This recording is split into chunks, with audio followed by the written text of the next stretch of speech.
Welcome back, everybody, to the Calaveria podcast, your one-stop shop for all things supernatural. I'm your host, Jose. And I'm your host, Samantha. And that's right, everybody. We are back with a brand new episode, and we are back with an episode with Samantha. I know we had that 1 week off without Samantha, and we were a little bit behind. We caught up, and I know I announced in that last episode that we would be back on schedule. And if you guys are keeping up with us, you are going to notice that we did not keep up with schedule because this episode should have came out last week. So we fell back a week behind, even after I said we wouldn't. But there's a good reason for that. So lately, I have just been feeling very busy. And then Samantha, obviously busy with school, as maybe some of you guys are getting towards the end of the semester, the end of the school year. I know Samantha has finals coming up, so I understand that. Me, on the other hand, I just felt very overwhelmed and all this stuff. I know I mentioned on the podcast that I was going to be starting law school very soon, and it is hitting me like a ton of bricks. Like it just kind of hit me for some reason last week. Like, damn, I have all this stuff to prepare for. So it's been a little hectic these last couple of weeks, but nonetheless, we have a episode for you guys. And Samantha and I have been talking. Maybe, well, I won't even say maybe, it's probably most likely going to be the case, but when I do start school, we may end up transitioning to a sort of once a month type of thing, which I know it sounds like there won't be as many episodes, but when you break it down and look at our upload schedule, generally we post every other week. And in terms of episodes a month, that's usually 2 episodes a month. On occasion, you have a month that's a little bit longer, or where the weeks kind of correlate so that it's 3 episodes a week, but most of the time it's only 2. So this won't really be much of a change. And we won't really have a consistent posting schedule, so it's not like it's going to be a specific day of the month. So yeah, I just wanted to put that out there. Just, don't be surprised if that ends up being the thing that we do. But of course, as always, we'll always announce that. But Samantha, if you don't have any other announcements, I guess we'll just start off by, saying how have you been? I've been good, a little stressed with finals coming up. Good luck to anyone that has finals coming, study hard. You guys got this. Yeah, finish strong, everybody. You guys have our support over here. We always put education first. Make sure you guys are on your studies. For those of you that are high school, college, whatever the case may be, just give it your all. It's very important. So if there aren't any other announcements, I think we can get into the episode. So this one, we are going to be tag teaming a sort of another topic in this one. It's not going to be a specific case, but more of a general topic overall. So not to ramble on anymore, let's just get into the episode.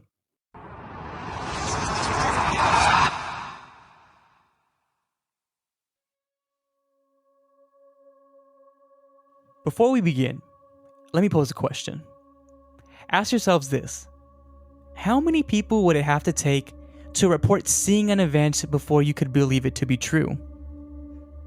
For me, it's at least 2 or 3, honestly. Okay, right? Normal. I feel if pretty small amount. Right, if somebody were to just say oh, I saw a car accident on the way home, you're not gonna question did you really? No, you didn't. Da da da da. Right? The whole questioning sort of thing. Why would anybody lie about something like that? That's well, okay. True. So now, how many would it take for some unexplained event, say a haunted house or a cryptid? I want to say a good 5. If 5 people saw it, I believe them. Maybe 4. Okay, see, you're very generous when it comes to that, right? Uh-huh. But I will note something. If you guys didn't notice, Samantha kind of upped the number on that one, right? And usually that's the case. For some reason, we are quick to be skeptical of somebody when they say that they experienced something that just doesn't seem to be normal, right? So if someone were to come in and say, hey, I saw Bigfoot, you're quick to doubt them. But then, the more and more people that come forward and say, I saw it too, you begin to believe a little bit okay, maybe you're not crazy, maybe something's going on. Or if you're a real skeptic, you think everybody's crazy. Mm-hmm. Well, whatever your answer may be, surely a large group of 100 or more should be plenty, right? I say definitely yes. I'd believe it at that point. So this case is perfect for those of you that may be very skeptical, right? So I'm interested to see what those of you that may be skeptical of the paranormal or these sort of events, what you guys have to say after this case. On the morning of April 6, 1966, in Melbourne, Victoria, students at Westall Primary School and Westall High School were enjoying their lunch hour when something suddenly caused a disturbance.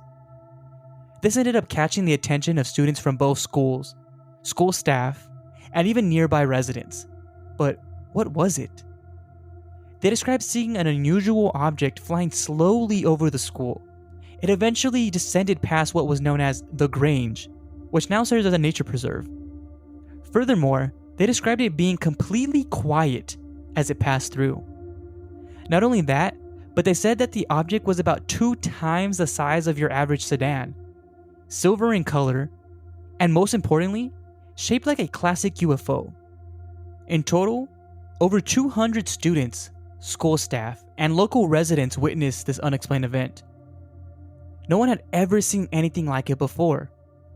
One student, a young girl, claimed that her and her friend left the school to get a closer look at the unexplained object. She went on to say that they were within 20 feet from it. They later returned back to the school looking pale. One of the girls passed out shortly after the return and was taken away by emergency services, never to be seen again at the school. She was never seen again. She never showed back up to school at all. Yeah, after that, after she was taken away, that was the last time anybody at the school seen her. And it was even reported that I guess the family ended up moving as well. People would go and be didn't the Smith family live here? And they would be no, I don't know what you're talking about. There was no trace of them, I guess, ever living there or I guess existing in that area. Kind of their whole existence just went away almost. Right, shortly after their daughter returned. The object later took off. As it did, 5 other unmarked aircrafts followed and surrounded it. This continued until the object eventually disappeared without a trace. Not a single pilot came forward claiming to have followed the object, even after newspapers made calls for answers. Following all of this, police and military were seen in the Grange area where the object was said to have landed before taking off once and for all. Many were confused by just how fast they had appeared, almost as if they knew it would happen. Or had been chasing after it too. All things considered, there's no surprise that this was all anyone could talk about. But this was a problem for some. Some being strange men in suits that appeared and advised school headmasters not to speak about what happened, and to make sure no staff or students did either. They were even supposedly told to instruct them that the event never happened in the first place, and most importantly, to not talk to the press. But these are people we're talking about, and we all know that people don't listen. And for us, that's a good thing. As some of you may have suspected, news stories sprung up detailing the mysterious event. Many of the stories included the attempted silencing of those that witnessed the event, but as we know now, they were not silenced. Many of those that claim to have seen this UFO-like aircraft are firm in their belief of what they saw. But can we definitively call what they seen a UFO? It sure seems to fit the description of one. Large, quiet, metallic, fast, and capable of disappearing without a trace. It has even been claimed by some that it was not only one so-called UFO, but it was actually 3. So with over 200 eyewitnesses, surely there can only be one explanation, right? A genuine UFO. Well, for some, this doesn't fly. The most popular explanation, other than the UFO theory, is that it was in fact a weather balloon. But not just any sort of weather balloon, a government-grade balloon. Between the years of 1960 and 1969, there was a joint government program between the US and Australia known as the Hubble program. The program was set up to surveil radiation levels in the atmosphere. They used large silver balloons with sensors attached to it. Sounds pretty familiar, doesn't it? According to the Herald Sun, an Australian newspaper, quote, documents held by the National Archives and former Department of Supply indicate on test balloon launch from Eldura may have been blown off course and come down in Clayton South in a paddock near Westall High School. End quote. Could it be? Surely 200 or more people can make out a balloon, right? Researcher Keith Basterfield, known for his years of experience investigating strange occurrences throughout Australia, seems to think that this is the most likely answer. According to a research paper written by Basterfield in 2014, all leads pointed to Hubble Flight 292 as a suspected UFO. He went on to further explain that the color of the object, described by many of the students, matched that of the balloon. Despite all of this, there are still some discrepancies. Although Basterfield claims that there are documents expressing concerns of any potential damage the balloons might cause to residential areas, and that there are plenty of records detailing a number of Hubble test flights, he is unable to explain why there seems to be missing paperwork on the test launches set for the day before the Westall incident. He is quoted with saying, "What is strikingly missing is a memo reporting on the actual 4 launches for April 1966, one of which was scheduled for April 5th, 1966, the day before Westall." So what can we make of all of this? What are we supposed to believe? Are we supposed to believe that over 200 eyewitnesses that experienced this event firsthand and believe that what they have seen is something not from this world? Or are we to believe that this is some joint government program mishap? You decide. So Samantha, tell me, what do you make of all of this? Do you think that these people experienced just a bout of mass hysteria, or was everybody really that, uneducated to make out a balloon from a UFO? I could believe that maybe people mistaked the weather balloon as something like as a UFO, basically, because I don't know how a weather balloon looks like. I get that maybe I'm pretty sure they're balloon shaped, they have a distinct shape to them, but I don't know. I want to believe the people because I feel like people aren't dumb. I feel like they'd be able to tell. They're like, oh no, that looks like something I know. They'd be able to tell if it was a balloon or not. Like I said, right, so this is this thing, right? I guess that's what we can call it, right? If we're on the fence about what it is, we won't call it a UFO for, debate purposes. But this thing, this object, it wasn't just seen by primary school students, right? We would think of elementary or middle school students. It was also seen by high schoolers, staff, school staff, and even other people in the neighborhood, in the nearby area. So it wasn't just little kids all looked up and were like, oh my God, that's a UFO. These are older people as well, right? Adults, people that are more educated, not just little kids. And yeah, you as a kid, you could think you see something and, if you've never seen a weather balloon, because honestly, a weather balloon does not look like a hot air balloon. If that's, initially that's what I thought when I read that. But, they have a very distinct look. And so I'm actually going to show you a picture of what this Hubble balloon looked like. And so like I mentioned, this was meant to kind of help detect radiation levels in the atmosphere. And actually, when I did some further research on the Hubble balloon project, it was some sort of Cold War device that they used to kind of spy on other people. So think of that whole Chinese spy balloon craze that we had going on in the US. It was sort of a thing like that, but between the US and Australia. So this is what it looks like. It looks like other weather balloons I've seen, maybe just a bit more shinier, so I could see why the guy kind of thinks oh, maybe this is what they saw. But I feel even the adults, they'd be able to tell oh no, that's some balloon or something like that. But I'm not sure. Yeah, and we'll post this on our Instagram, so be sure to check us out on there.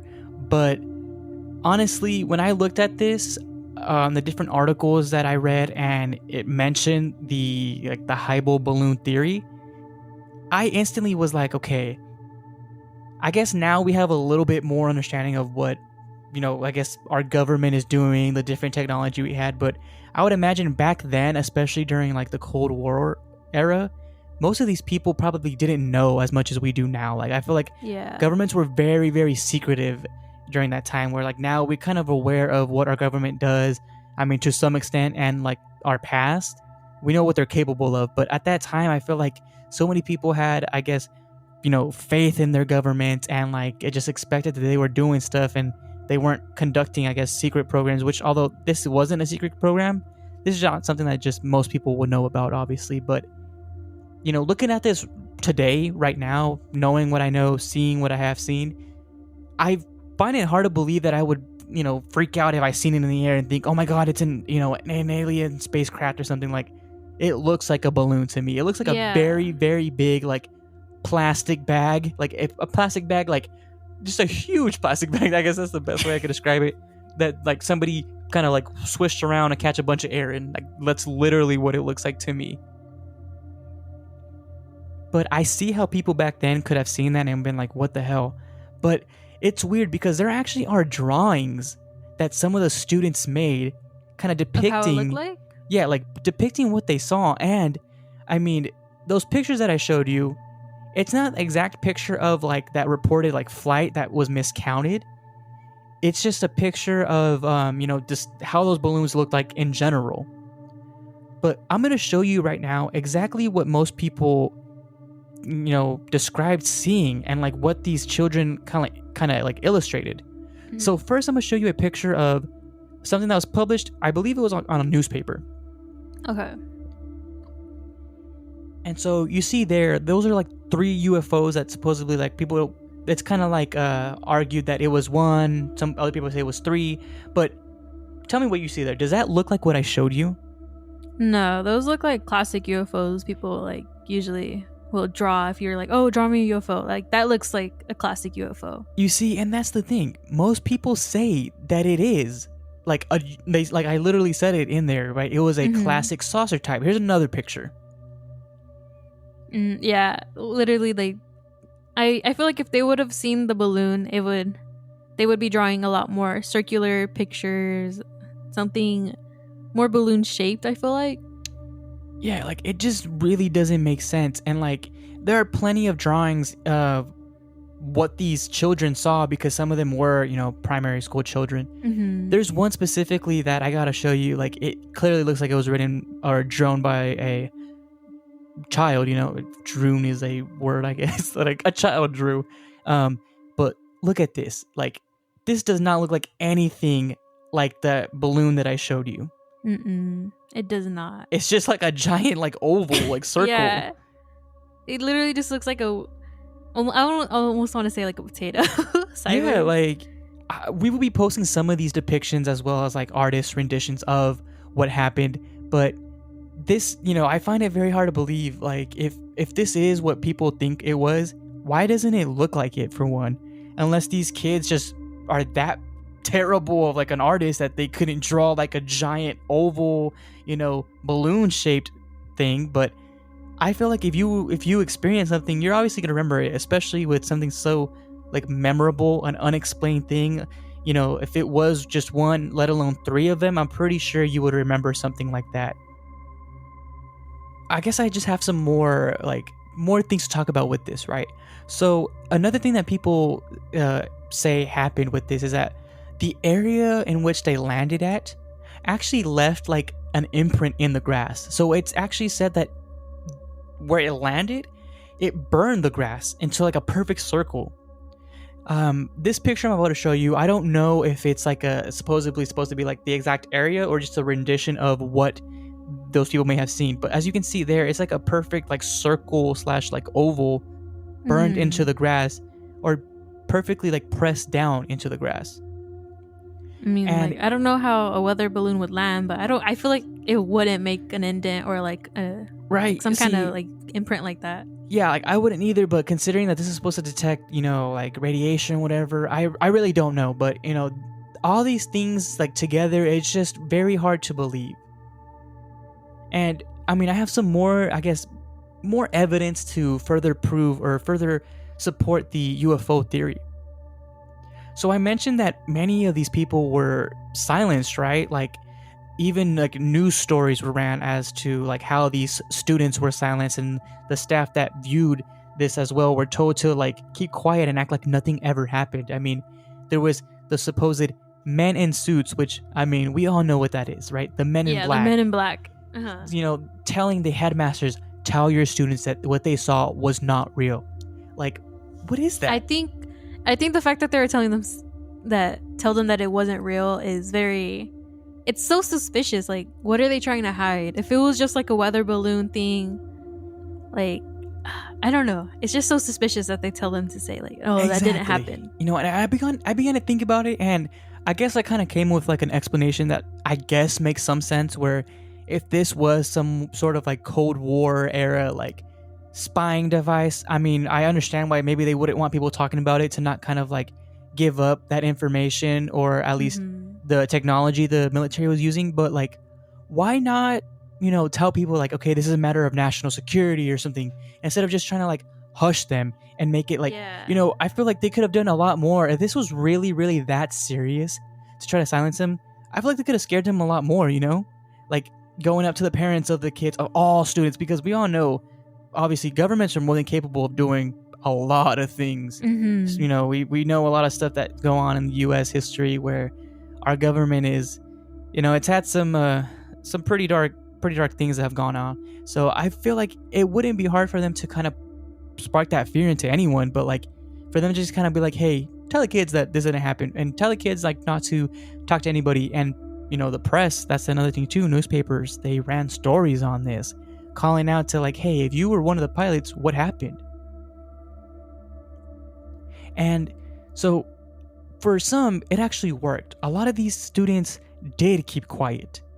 And it wasn't until years later where a man by Shane Ryan began to investigate further into this matter. He wanted to know exactly what happened. This is way before this whole Hubble balloon, theory came about, when it was really just something that like, was stuck in Australia. Most people wouldn't have known about it, but he took it upon himself to figure out what happened.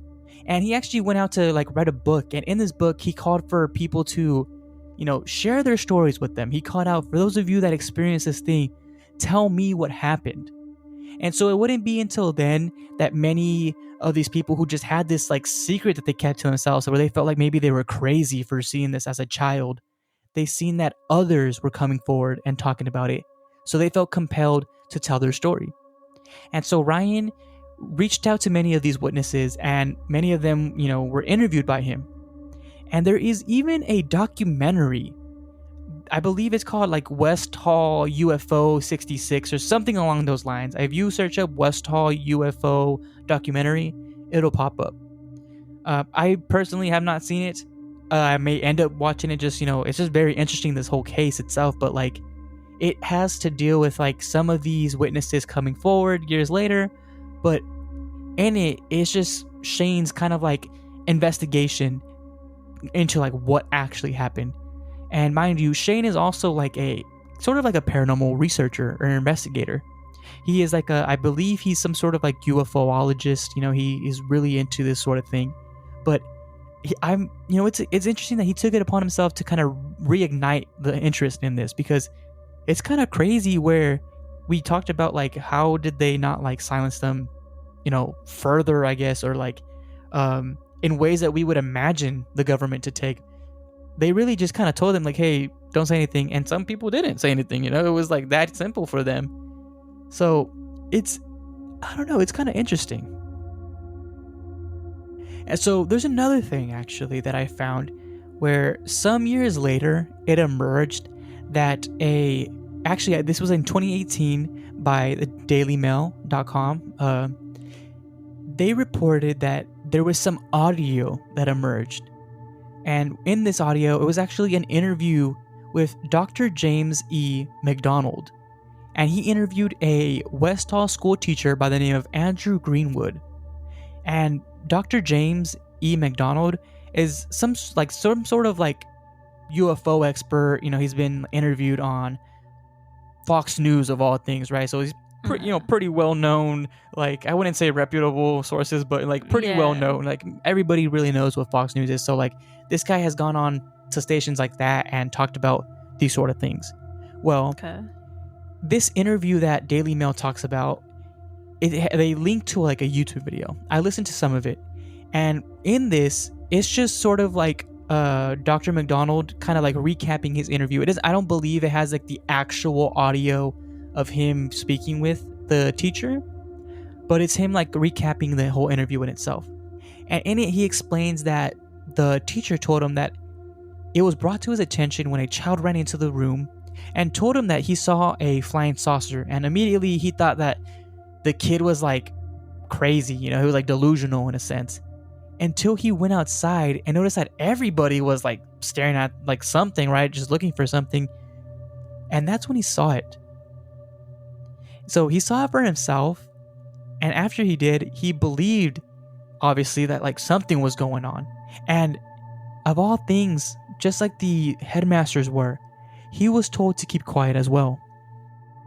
It's hard to imagine that this was just some sort of like balloon, right? Like, I don't know. It's just the measures that were taken to go, as far as like telling everyone, hey, be quiet, the classic Men in Black, this whole sort of thing. It's just, I don't know what to make of it. Like, tell me, what do you think? I don't know. I'm under the impression that I feel like these people saw what they saw, and I want to believe them. Like, I don't think it's a weather balloon, and I think the fact that they were pushed to be silent, like they were told like be silent, don't bring this up, anything like that, and like obviously that worked. Maybe people just had faith in their government, and or like were just scared enough of their government at the time to like listen. Like they were like, all right, I'm not gonna talk about this. But there's like the many accounts, not even just like the kids, but also like the adults, everyone, like they all drew something that looked saucer-ish. It didn't look like a weather balloon. It didn't look like anything. So if it was truly just a weather balloon, then I don't know. Yeah, and I think I just want to take it back to the question I posed initially before we began. We're quick to dismiss, one person saying they've seen something. Okay, maybe 2 people, 3 people, okay, mass hysteria. But over 200? Some people even say that it's as far as like 300 people. In different schools, different areas. You're telling me this is like a whole community experiencing mass hysteria? And typically with mass hysteria, people also say like they're typically around each other, but like these people all had like all off like chances, everything like that. Like some people were probably alone when they saw it. Other people were like they weren't together. They weren't all in the same place. And so the fact that all of them saw the same thing, witnessed the same stuff, the only thing kind of different is that like they saw maybe 3 things or 1 thing. Like to me, like I feel compelled to believe these people. Yeah, and there are also some reports of people like primarily it was these 2 schools where the majority of the people witnessed this thing, but like there are even some other reports as more people came forward, more people began to like, I guess, not feel that sort of fear of like being called like weird or strange, I guess, or just crazy for claiming to have seen this sort of thing. A liar, yeah. Yeah, more people came forward and said, you know what, I actually seen this, but I wasn't even in that area. I was somewhere else. I seen this thing over here. I seen it over here. It started to come out that it was seen in more places than just that, area that most of the people claim to have seen it.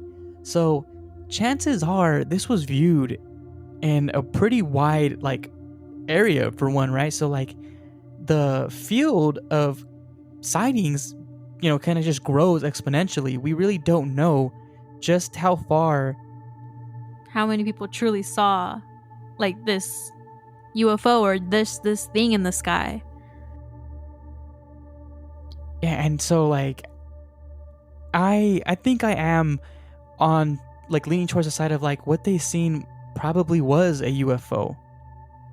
I can't definitively say that like it is for certain, but I am leaning to it was. The whole weather balloon thing, it's really the only theory, and it's a really strong theory, I will say. It's not completely like disregardable, but like I don't know, the whole UFO, literally hundreds of eyewitnesses, like it's just very hard to deny and look over.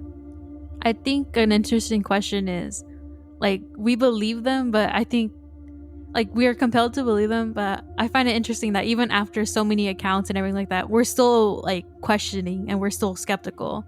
Like that's still very interesting. And we've brought up the question before in past episode, Like, do you believe there are aliens? Do you believe there are other beings in this universe?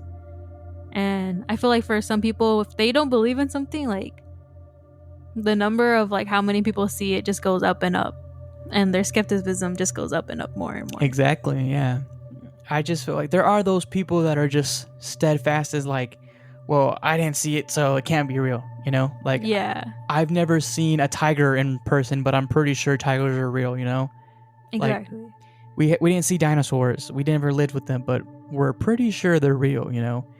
So, this case itself is like one of like the most highly, for one, obviously, there's over 200 people who witnessed it, highly reported on sightings of a UFO. And it's one of like known as like one of the greatest UFO sightings in like all of history, for good reason. But with that, I mean, I'll leave it up to you guys. What do you guys think? Was this a case of mass hysteria? Did they really see a UFO? Or was it just some sort of government weather balloon? Let us know what you guys think about those drawings too. Do they look like balloons? Do they look like a classic UFO? Oh yeah, I think there's plenty of evidence to suggest that it was a UFO, and I mean, there is also evidence to suggest that it wasn't a UFO. So you guys take a look at it. There's a lot more that I didn't talk about, mainly firsthand, like eyewitness accounts as to like what happened. If you guys search up Westall UFO, you'll find many of those where it's like one-on-one interviews with these individuals who, some of them were teachers, some of them were kids at the time, and now they're calling what they saw and, you know, talking about it for some of them for like the first time in years.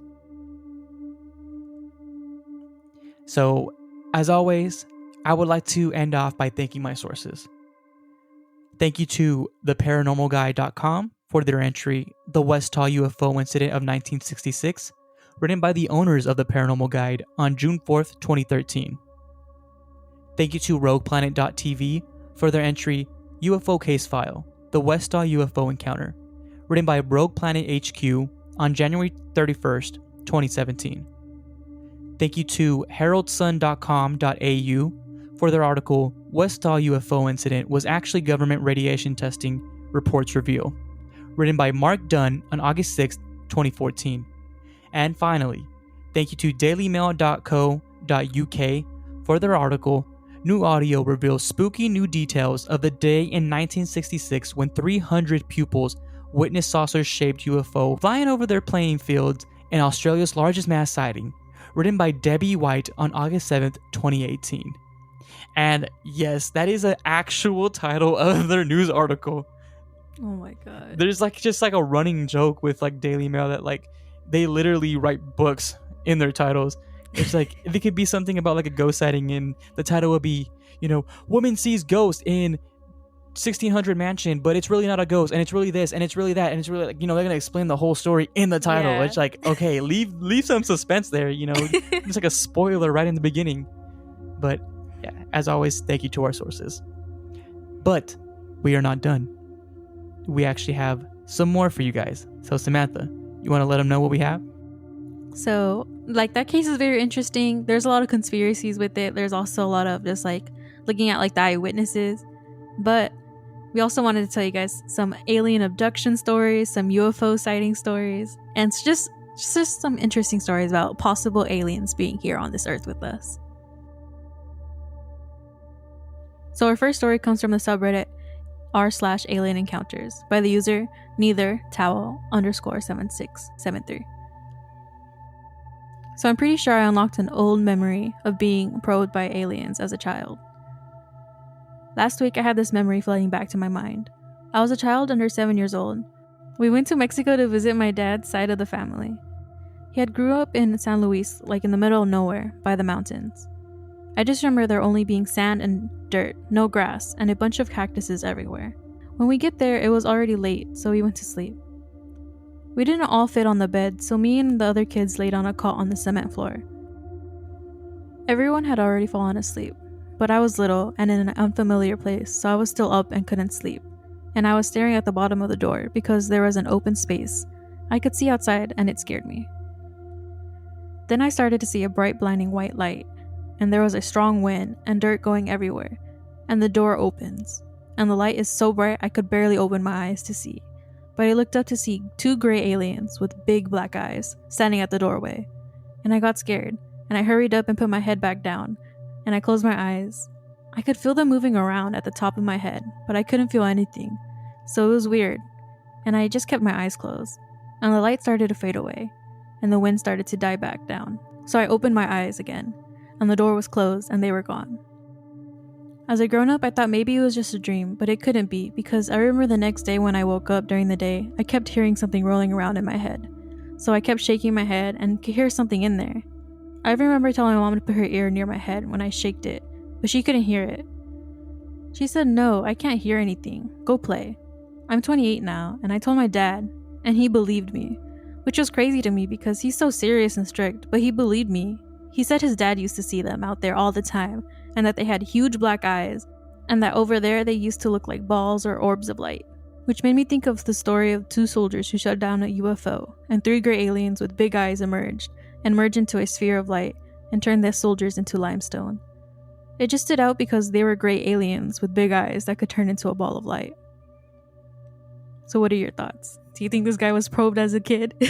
Did he have something in his brain? That sounds crazy for one. Like, seeing an alien, like, honestly, I have like an idea, like maybe what I would do if I see a ghost or, something. Like, I told my story of seeing a cryptid, right? And I mean, my first instinct was just to run, so something like that. But I honestly don't know what the hell I would do if I seen a freaking alien.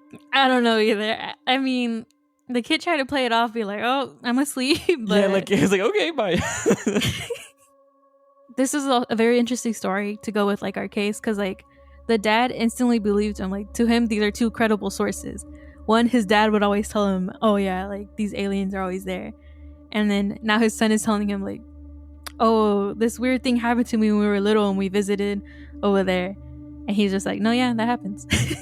Yeah, like this is weird. And honestly, I just gotta say, I don't know why, but for some reason, I feel like Mexicans have a story for anything. Like, every freaking thing. Like, I don't know why. When I think of UFOs, I mainly think of like the US for some reason. That maybe just because obviously we live here, or just some like random secluded place in the world. I don't know why I don't think of Mexico for some reason. I don't know. That's just probably something weird. But like, I swear to God, I'm pretty sure if we were to go ask our grandpa, he'd be like, "Oh yeah." Like, he'll say some like random shit like that. Like, "Oh yeah, that happened." Like, yeah, I've seen it before too. But I'm like, yeah, I mean, I don't know. Maybe they've been through some things, so who knows? But that is a good story. All right, so now I have my story. So this is from the subreddit r/alien encounters, and it is by the user Eileen the Alien. On Sunday, July 18th, 2021, I was in my backyard with my mom, and I wanted to test out the brand new telescope I had just recently bought. It was finally a clear night, so I began setting it up and adjusting the lens and whatnot. After suffering for a few minutes, I was finally able to align my telescope with the moon, and I proceeded to admire all the glorious details on the moon's surface and how bright it was at night. I called my mom over to come look at the moon through the small lens. She said she wanted to see Jupiter, but I told her that it might take a while since I was trying to figure out how the telescope works.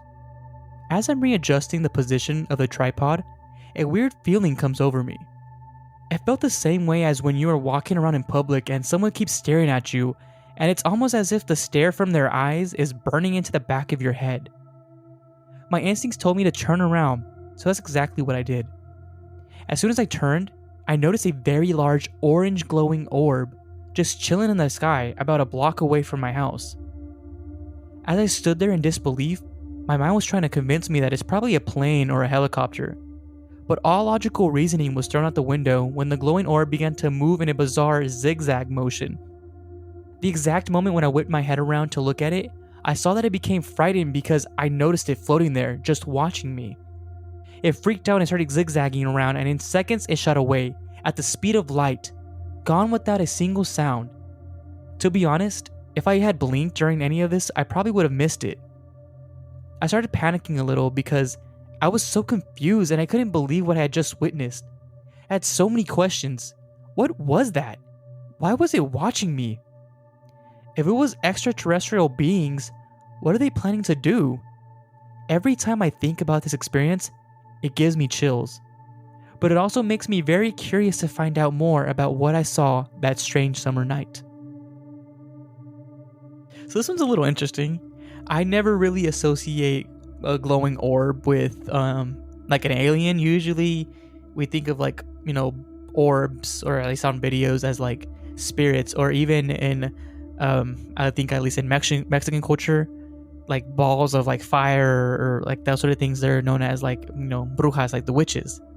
And there's like a family story of like, within our family, of one of our mom's brothers, so one of our tios, that he was actually followed by a lot of these like balls of fire as a kid, and nobody else would ever see it, but he would be freaking out, running, claiming that like they were chasing him and they were always after him.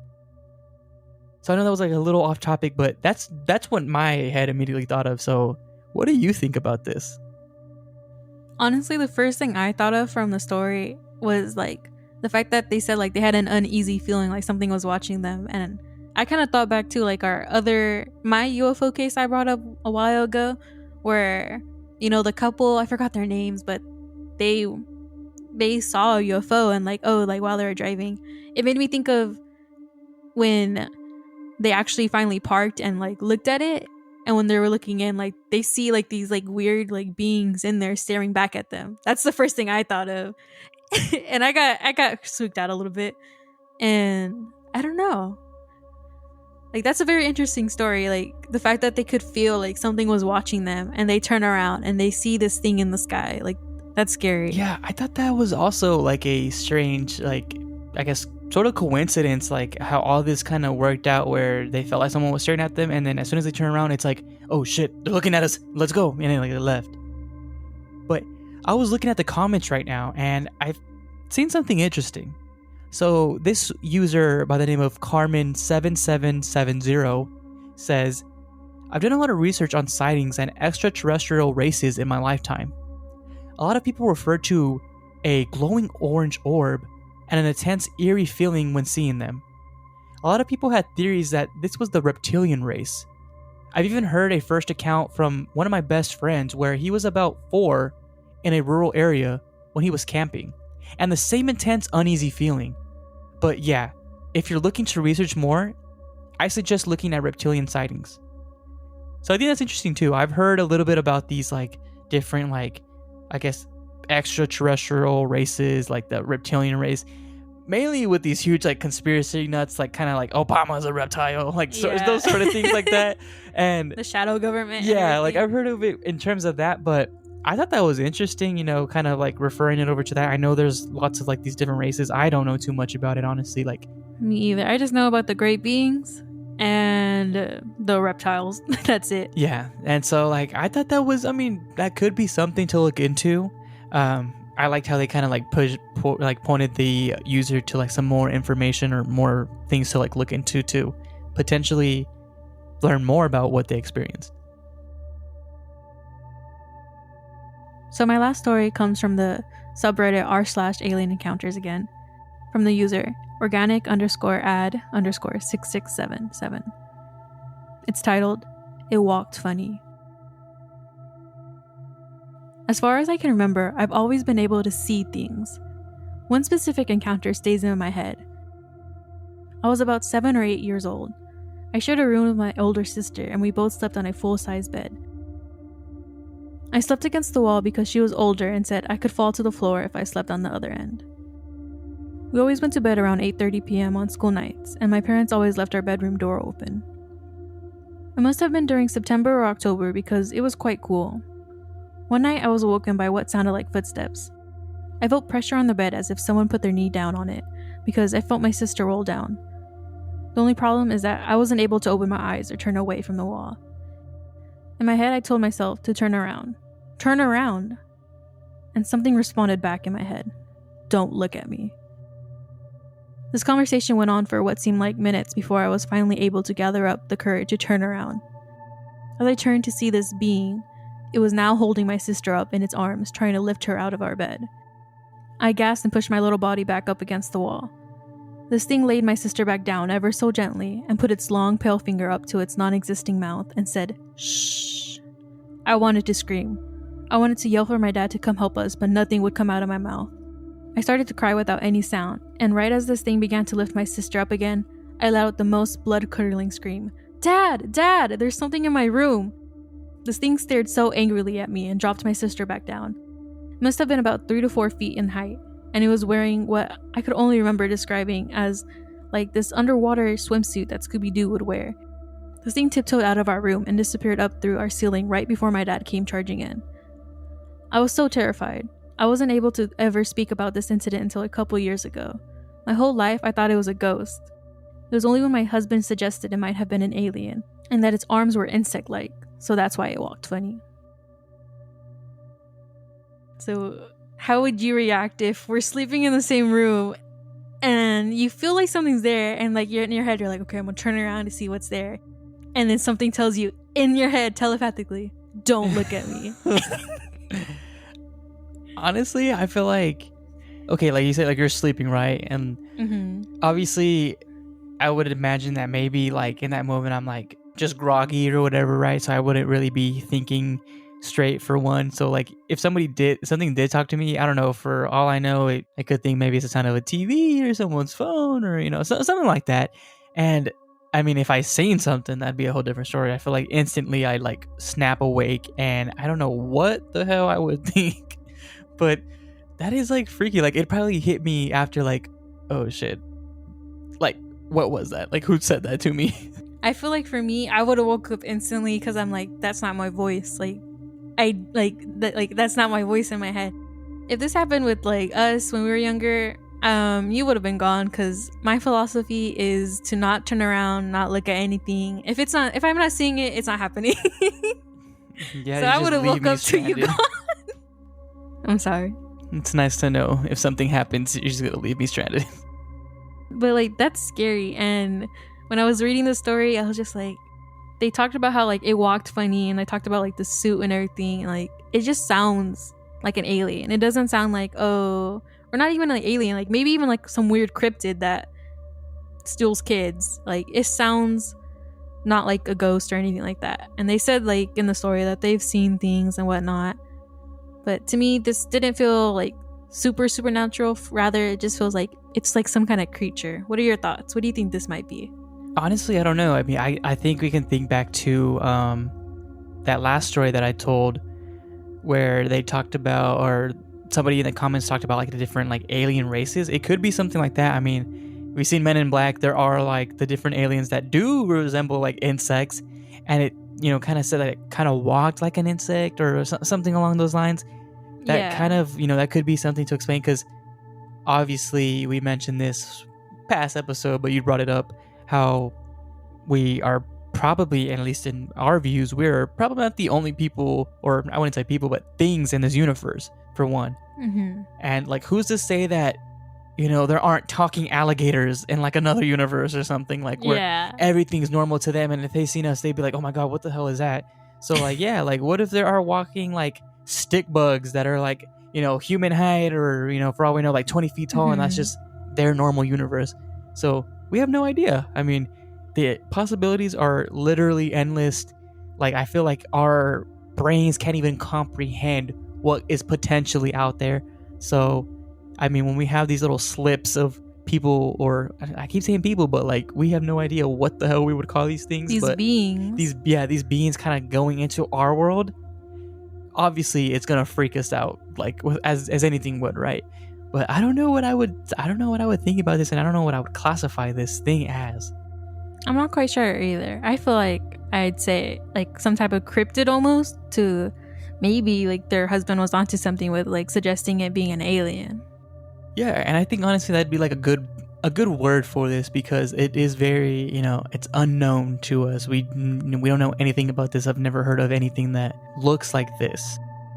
I thought it was a very funny description that they give for like the Scooby-Doo fit or something like that. Yeah. Because like I pictured that pretty easily, but I was just like, that's so weird to think of. Yeah, it's just like, hey, sometimes people just think of things that are like oddly specific, but I mean, hey, for all we know, it's very accurate. But yeah, nonetheless, that is a it's a very strange encounter. So for my last story, it is from the subreddit r/alien abduction, and it is by the user fickle_line_636. So my story starts back in 89/90. When I was around 9 years old, I lived in a little neighborhood that was surrounded by forest and swamp. This neighborhood was popular for young families with kids, so I had many friends. Well, there was a scary story passed around by some of the kids about the black man that would come out of the woods at night and take kids. Now, really, they could have made a better name than this. Really? That's a little racist. Like, come on now. I can't help to think that this some like adult made this up. But, I mean, come on. Whatever. Let's continue. I'm taking things out of context, but okay. Well, 9-year-old me automatically thinks a black guy in a van driving around stealing kids. You see, this is exactly what I was saying. They go on to say, which scared the shit out of a little kid me. So we moved out of the area. Oh no, this is not why they moved out, but they say we moved out of the area in 1991, and I was quick to forget the story of the black man. Fast forward to 2006. I am married and have a 7-year-old and 3-year-old daughter. My husband was working down by the neighborhood with the black man, so I suggested we move there. By now, the story of the black man was one of those memories filed away and forgotten. So the house we moved into is backed up to the still desolate woods. I had so many good memories living there that I was excited for my kids to get into the same mischief that I did.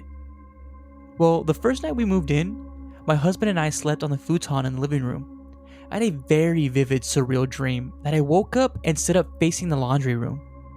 Now, mind you, we're backed up to nothing, so it is pitch black outside, but the laundry room was lit up brightly from its tiny little window, and standing in the doorway is this completely black figure with longer arms and looked almost hunched over slightly. Now, in my quote dream, I wasn't scared, but almost telepathically, the being said, "It's okay, lay down," which I did. I laid down, and the next thing I know, I am waking up the next morning. The next morning, I was disturbed by the dream, but convinced myself it couldn't be anything else but a dream. I told no one and filed it away. Fast forward to 2015, and my sweet little 7-year-old is now a 16-year-old hormonal mess. Me and my husband were watching paranormal shit on TV, and ping ping ping, core memory trigger. I start to tell him about that disturbing dream as a joke, like, haha, I met an alien. As I am telling him, my 16-year-old cuts me off and starts to describe him and the black lady to a fucking T. She said the first time she's seen him, she was getting a drink of water and the laundry room lit up, and he was there. She dropped the glass, and the next thing she remembers is waking up. She thought she was just having nightmares until we moved and they stopped. I literally started crying. A few days later, after going over this shit a million times, I remembered the story of the black man. Now I joke about our possible abductions because if I don't laugh, I may freak the fuck out. Now, I think those are very valid feelings because what the hell is that going on? The fact that their daughter said like they thought they were having nightmares, so that means like that was happening like reoccurringly, like that was not just like a one-off chance for them. That's scary. I feel like the name of it is probably having to do with the fact that like the being was just straight up black. Oh like, no, yeah, the like, solid black color. Just to clear kids, it up for, kids aren't very. For those of you that may have been thinking that this is the entire time this is an actual like African American person, right? It's not. This is a figure that is literally black that resembles a man. Sort of like kind of like a shadow person or something like that. Or sort of like if you think back to the Overton Bridge episode that I did, the white woman, you know, I mean, given the fact that in real life the woman was a white Caucasian woman, yes, but she was more known as the white woman because of the white dress that she was known for wearing, right? Not necessarily because she was Caucasian. So in this sense, like, yes, this is a like shadowy, very dark figure, which, like Samantha was saying, kids aren't very creative when it comes to these things. Like, if it was red, it would have been the red man, you know, something like that. Yeah. But yeah, like, I thought it was weird. Like, I think it's kind of like with the story of the Westall UFO.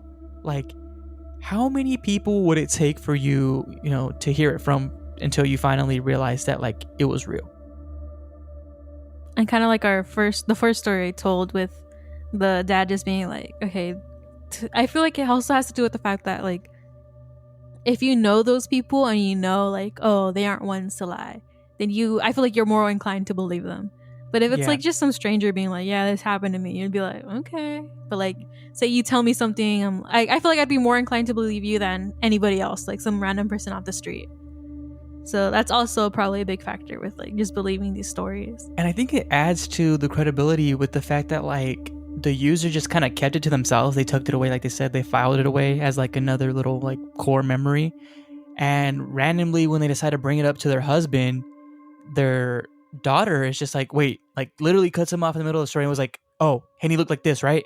And then like kind of like, I just imagine her just kind of like, what the hell? Like, how did you know Like, that? how do you know? So I think that's another thing too. It's just like, if you don't tell anybody and then someone's able to describe what you've seen, like I think of this when it's like haunted houses where people are able to be like, oh my God, I experienced that too. I'm like, well, why didn't you say anything? And blah, blah, blah. Like, well, I thought I was crazy. Yeah. And I think like that also adds to the credibility because, like, people are quick to, like, I feel like, it's like the saying goes, like, we're our harshest critics. We're probably quick to believe like, oh, we're probably just going crazy or whatever. Yeah. And so when you get that confirmation from somebody else, it just makes you, like, I guess, validate your experience even more.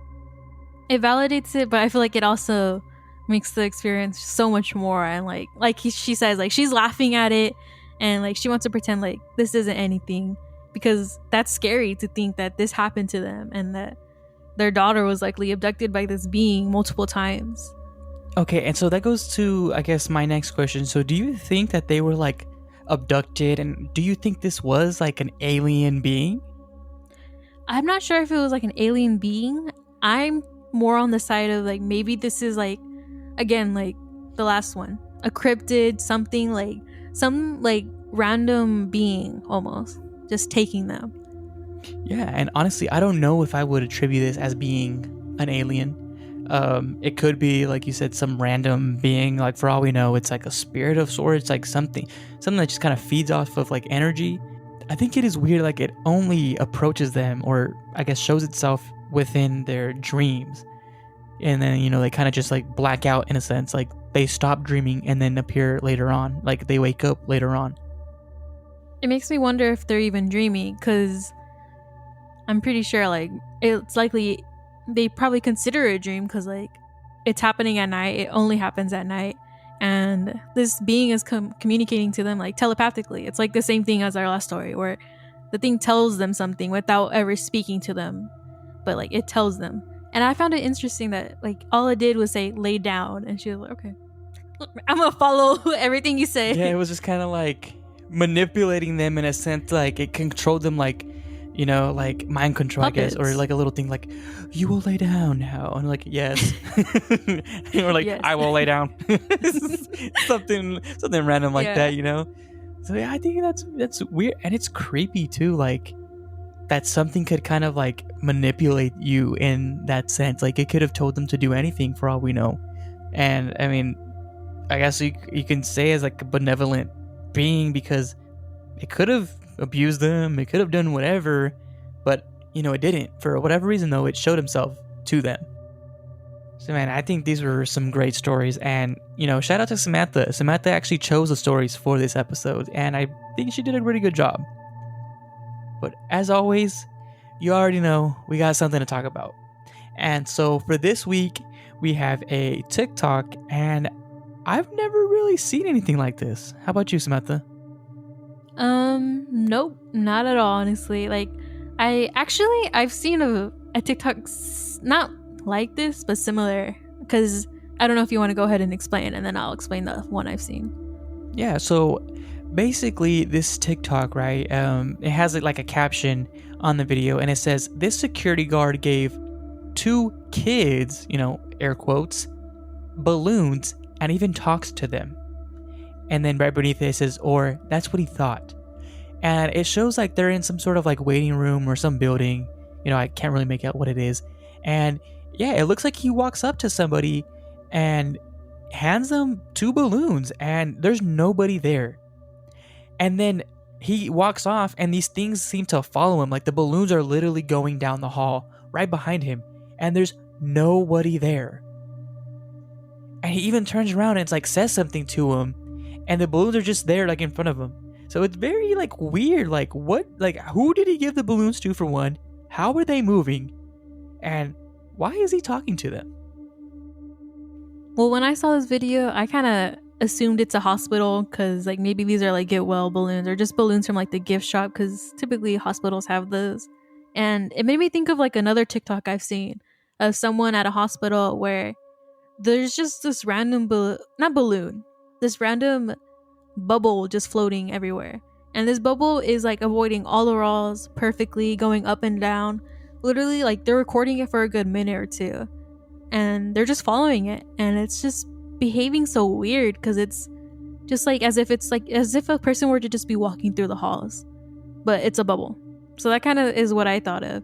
The only difference is that like it's a bubble and this person is just following it around. Yeah, like it's this video also, the balloons, they seem to have like that same movement like pattern where it's not really like, I guess it's not bouncing off the walls or like, the ceiling like you would think a balloon would. It's like moving as if somebody was holding a balloon, and it's lower to the ground, so it looks like it would be some children. And it's just weird because like it clearly this person is like interacting with whoever it is that he gave these balloons to, and I can't tell if this is real or not. I mean, you guys will have to see it to decide, but yeah, like what do you think about that? Do you think this is real? I'm not quite sure. I'm a bit skeptical. Maybe it's fake in some way. I'm not sure. But if it is real, it's very strange. That's for sure. Yeah, I can't imagine because it looks like this is like recorded off of a security camera. So, I wonder if this guy went back and looked at the security cameras and was like, what the hell was I talking to? Or who was I talking to? Or, why aren't they there? Or if somebody was watching him the entire time and was like, hey, you need to look at this. Yeah, I feel like I'd be a bit more convinced if they would have checked in with the guy that, supposedly gave these kids balloons. Like, I would have at least liked to have known what he experienced if this was some type of weird event. Yeah, well, I mean, as always, we'd love to hear from you guys and see what you guys think about this. Let us know if you think this is real or, if this is some sort of like ghost kid. What do you guys think? But as always, that is going to be it for our episode. I just want to thank you guys for tuning in with us. And again, apologies for the late post, but I mean, you know how life is. Everybody has, those days. And at least for me lately, it's been those weeks, But I mean, we are back. Samantha is back. And everybody finished strong with their finals and school. And as always, if you guys do want to look at the posts associated with our stories or our episodes for each week, be sure to follow us at calaveriapod. And from there, you can look at all of our different posts, look at all the pictures that we're referring to, as well as our TikToks. And be sure to follow us on TikTok at calaveriapod. And as you guys heard this episode, we tell stories from Reddit because no one's submitting anything. And if you have any interesting story, literally anything that's mildly supernatural, it doesn't have to be your own story or anything like that. Maybe you find an article of something crazy that happened to someone. Feel free to submit it to our email at calaveriapod@gmail.com. And yeah, guys, I mean, we've been calling for stories for a very long time now. We have yet to get one. And I mean, if you always wanted your story read, I promise you'll end up hearing it on this podcast. But if you want to support us, you be sure to leave a rating and a review on whatever podcasting app that you are listening on.